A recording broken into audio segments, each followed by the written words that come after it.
तो भारत पर जो सवाल उठ रहे थे कि ईरान के केस में भारत चुप क्यों है, भारत ने कहीं ना कहीं उसका एक मिडवे बाहर निकाल लिया है। उसके बाद अब हमारे हाथ में कुछ भी आरोप लगने जैसी स्थिति नहीं है। लेकिन इनके हालात बहुत खराब हैं, डिटेल में चर्चा करेंगे हालात खराबी की। लेकिन उससे पहले समझ लीजिए इनके यहां के एक अखबार, डाउन नाम से एक अखबार चलता है इनका, उस अखबार में लिखा है कि 28 दिन का तेल यहां पर बचा है। आप कहेंगे ये तो भारत में तो 24-25 दिन का ही बचा है। मैंने कल भी जो सेशन किया था उसमें भी जानकारी दी थी कि हमारे यहां के तेल में सरकारी तेल भंडार 25 दिन का अगर है, तो जो गैर सरकारी है, जो हमारी ऑयल कंपनीज हैं, वो लगभग 60 से 65 दिन का तेल रखे बैठी हैं। भारत सरकार 75 दिन के ऑयल के लिए खुद से सुनिश्चित है कि हमारे पास इतना ऑयल स्टॉक है। अगर इनके जैसे हालात हमारे यहां होते, यानी कि वाकई में हमारे यहां पर भी 28 दिन के ही भंडार होते, तो यही स्टेटमेंट हमारे लिए भी सूट कर रहा होता। कौन सा? कि पाकिस्तान के अंदर वर्क फ्रॉम होम करवाए जाने की चर्चाएं चल रही हैं। उन आईटी कंपनीज को, जो लोग घर से काम कर सकते हैं, उनको घर से ही काम करवाने की बातें की जा रही हैं। इसका मतलब हालातों में अंतर है, पाकिस्तान के हालात वर्सेस भारत के हालात। लेकिन हां, उनके तेल के ना आने से बिगड़ने वाले हालात पर चर्चाएं अभी से शुरू हो गई हैं। तो आइए चर्चा करते हैं पाकिस्तान की, कि क्या पाकिस्तान, जिन्हें नोबेल पीस पुरस्कार दिलाना चाह रहा था, क्या आज भी उन्हें पीस पुरस्कार दिलाना चाहता है? क्या पाकिस्तान आज भी उस युद्ध में पार्टिसिपेट करने की तैयारी में है जिसके साथियों, चर्चा है कि ईरान और इजराइल के इस युद्ध में अमेरिका का रोल अब खुलकर सबको पता है। लेकिन पाकिस्तान जो नहीं बोल पा रहा है वो ये कि अमेरिका ने ईरान पर हमला किया। ऐसा क्यों? क्योंकि पाकिस्तान के साथ तो इनकी मित्रता हो गई है ना। अमेरिका और पाकिस्तान तो मित्र हैं। तो पाकिस्तान अमेरिका के खिलाफ कुछ बोल नहीं पा रहा है। जो दुविधा की स्थिति है वही सबसे बड़ी आज की चर्चा है, कि अमेरिका खुद क्लेम करता है कि हमने डेड और हमने उन्हें मार गिराया। अमेरिका खुद कहता है कि ईरान के हमने इतने सैनिक मार गिराए। पाकिस्तान लेकिन अमेरिका को एक भी शब्द नहीं कहता। शुरुआत से शहबाज शरीफ के ट्विटर हैंडल को अगर ऑब्जर्व करें, तो इसमें एक चीज निकल कर आती है, और वो ये कि ये अपने स्तर पर मिडिल ईस्ट के देशों को संदेश भेजते हैं, बिल्कुल उसी अंदाज में जैसे हमारे देश के प्रधानमंत्री ने भेजा। हमारे देश के प्रधानमंत्री ने इजराइल शब्द भी यूज नहीं किया था कि ये इजराइल की हॉस्टिलिटी है, लेकिन इन्होंने इजराइल का नाम लिया, अमेरिका का नाम नहीं लिया। सब लोग अपने अपने सेलेक्टिव मैनर में अपनी जियोपॉलिटिक्स बचा रहे हैं। भारत को इजराइल का नाम भी नहीं लेना था, भारत ने ईरान का नाम भी नहीं लेना था, लेकिन सबको कहा कि शांत रहिए। पाकिस्तान को इजराइल का नाम लेना था, अमेरिका का नाम नहीं लेना था। इन्होंने सबको वैसे ही सेम मैसेजेस चिपकाए। गिनती से सबको यही कहा कि साहब जो हो रहा है गलत हो रहा है। इस गलत में इनका मैसेज क्राउन प्रिंस बिन सलमान के पास भी गया, सऊदी के पास भी गया, जिसने कभी इनसे ये कस्में खिलवाई थी कि एक दिन अगर हम पर हमला हुआ तो पाकिस्तान उसे खुद पर हमला मानेगा। इंटरेस्टिंग पार्ट यह था कि जब पाकिस्तानी इस डील को कर रहे थे, तब उन्हें यह विश्वास नहीं था कि ईरान सऊदी को मारने आएगा।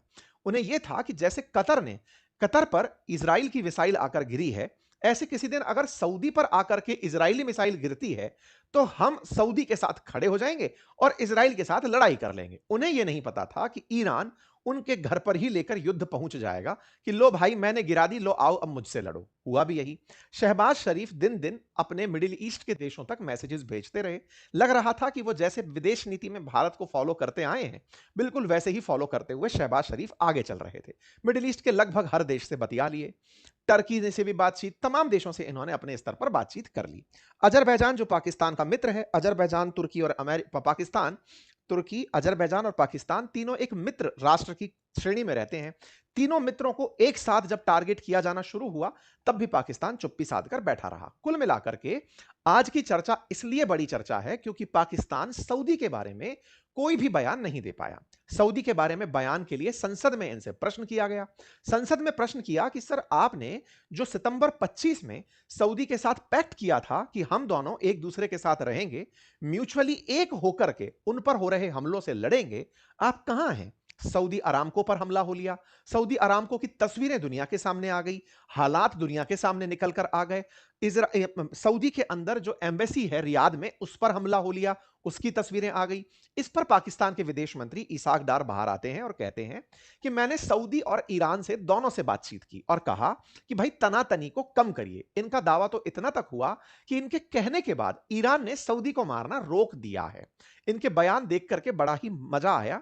मजा इस बात का कि 3 मार्च को यह न्यूज बाहर निकल कर आती है पाकिस्तान के विदेश मंत्री इसाक डार की तरफ से कि इस्लामाबाद ने ईरान और सऊदी दोनों को समझाया कि भाई लड़ना नहीं है, अदरवाइज मैं इन्वॉल्व हो जाऊंगा। इनका बयान शायद आप ना सुन पाए, लेकिन मैं यहां से पढ़कर सुना देता हूं। We have strategic mutual defence pact with Saudi Arab, the whole world know about it, we are bound by that. I immediately reminded our brothers in the leadership in Iran that please keep that in mind. They asked for some assurances. They told me to tell them, yani Saudis, that their soil should not be used against Iran. I took those assurances and gave them. So, Alhamdulillah, so you saw that perhaps the minimum reaction at this time has not been against Saudi Arab and Oman. कहना क्या चाह रहे हैं कि साहब मैंने Iran से कहा कि साहब याद रखिएगा सऊदी से हमारा पैक्ट है। ईरान ने कहा कि सऊदी से कहिए कि वो अपनी जमीन का उपयोग हमारे खिलाफ ना होने दे। हमने यही बात सऊदी से कही कि आप अपनी जमीन का उपयोग सऊदी के ईरान के खिलाफ मत होने दीजिएगा। सऊदी ने हमें आश्वासन दिया कि नहीं होने देंगे, और जब से हमने ये काम किया है तब से ईरान ने सऊदी पर हमले बिल्कुल कम कर दिए हैं। यह बयान 3 तारीख का है, 3 मार्च का है। निश्चित ही इन्होंने अपनी संसद में 3 के दिन में दिया होगा, 2 तारीख के अपडेट्स के ऊपर आधारित दिया होगा। हम ये मान लेते हैं कि पाकिस्तान ने दोनों से बात की होगी, लेकिन वास्तविकता यह है कि आपका डिफेंस पैक्ट सऊदी से है, ईरान से नहीं है। आप ईरान से बात करके कह रहे हैं कि आप हमले मत करिए, ध्यान रखिएगा कि हम सऊदी के साथ हैं। आपको बातचीत के लिए मध्यस्थ नहीं बनाया है सऊदी ने, आपको कहा है कि हम पर हमला होगा, चले आना, युद्ध लड़ना है। तुमने उसकी शर्त पूरी नहीं की, कोई बात नहीं। ऐसे में यह सवाल तुम्हारे लिए भी वैलिड है कि जब अफगानिस्तान तुम्हें ठोक रहा था तो सऊदी भी नहीं आया। हमारे देश में इस बात को बहुत बड़ा चढ़ा के दिखाया गया था कि एक दिन ये सब एक होकर के किसी दिन भारत के खिलाफ एक हो जाएंगे। ये अब क्लियर होने लगा है कि ये किसी के साथ नहीं है, ये आपस में ही लड़ के एक दिन खत्म होंगे। खैर, फिलहाल के लिए इनके बयान की भी अब हम पुष्टि कर लेते हैं, क्योंकि इन्होंने कहा कि पाकिस्तान शांति के लिए भूमिका निभा रहा है। तो आइए चेक करते हैं कि क्या वाकई में ईरान ने सऊदी पर हमले रोक दिए। ये न्यूज आप देख रहे हैं 5 मार्च की। कहां की है? मिनिस्ट्री ऑफ डिफेंस की। कौन सी जगह की? सऊदी अरब की। क्या कह रहे हैं? इनके ऑफिशियल स्पोक पर्सन का कहना है कि इन्होंने ईरान की तरफ से आए हुए ड्रोन जो कि अल जाफ रीजन पर आ रहे थे उन्हें न्यूट्रलाइज किया है 5 तारीख को। 4 मार्च को भी देख लेते हैं। Official spoke person ministry of defence ने कहा कि अटेम्प्टेड अटैक ऑन रास तनूरा रिफाइनरी, कि हमारी रिफाइनरी पर फिर से अटेम्प्ट किया गया है। और देखिए 6 मार्च की 3 ballistic missile launched towards prince Sultan airbase. और देखिए 6 मार्च की A drone in the eastern region, ये देखा गया है। आज की स्थितियां हैं ये। पाकिस्तान 3 तारीख को क्लेम कर रहा था कि इसकी बातों को मान लिया गया। हम कंक्लूड करें। कंक्लूड यह है कि सऊदी के साथ इसने अपना वादा खिलाफी किया। वादा खिलाफी में सबसे बड़ा सवाल यह कि अगर यह उतर जाता तो इसे डर इस बात का था कि कहीं ईरान इनके खिलाफ मोर्चा ना खोल दे। तो सऊदी अरब निश्चित ही इनकी वजह से यह तो समझ चुका होगा कि पाकिस्तान ट्रस्टवर्दी मित्र नहीं है, जिसके लिए इन्होंने इस तरह के बिल्कुल आवाभगत की थी कि आइए आपका स्वागत सम्मान है, लेकिन ऐसा नहीं हुआ। अगर यह हो जाता तो ईरान इनको भी तुरंत पनिशमेंट टिकाता, भले ही ये कितने ही बड़े न्यूक्लियर वेपन स्टेट रहे। आप कहेंगे नहीं साहब, पाकिस्तान के पास न्यूक्लियर बॉम्ब है, उसके खिलाफ वो नहीं मोर्चा खोलेगा। सुनिए, ईरान को पता है कि इजराइल के पास न्यूक्लियर बॉम्ब है, आए दिन गोला फेंक रहा है। ईरान को पता है कि अमेरिका के पास न्यूक्लियर बॉम्ब है, आए दिन अमेरिकी बेसिस को ठिकाना निशाना बना रहा है। तो ये दिमाग में मत रखिएगा कि पाकिस्तान के पास न्यूक्लियर बॉम्ब है, इससे ईरान डर जाएगा। ना ना ना, अफगानिस्तान ही नहीं डर रहा इनके न्यूक्लियर बॉम्ब से।